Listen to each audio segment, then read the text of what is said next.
È uno dei derby più sentiti di tutta la regione sanremese. Sestri Levante è sfida tra due realtà rivali nel senso atavico ed etimologico della parola. Il presente parla dei matuziani che cercano la terza vittoria consecutiva in campionato e dei corsari che finora non lo sono stati, perché è arrivata al Sivori domenica scorsa l'unica vittoria in campionato dei rossoblù.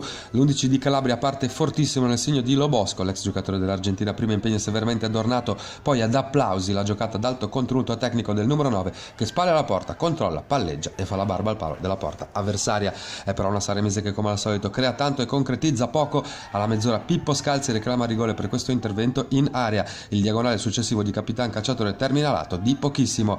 Il fil rouge che unisce primo e secondo tempo sono i due interventi di Adornato che mantengono la rete inviolata. Al 65esimo però ancora Pippo Scalzi a penetrare in area corsara, questa volta l'intervento di Pane viene giudicato da rigore e allora dagli 11 metri e dopo l'errore di domenica scorsa Lauria sceglie la potenza, spiazza Adornato e porta in vantaggio la formazione di casa. Il Sestri prova a reagire ma l'unica occasione è questa mischia con pallonetto di testa di Pane che si perde alto sulla traversa.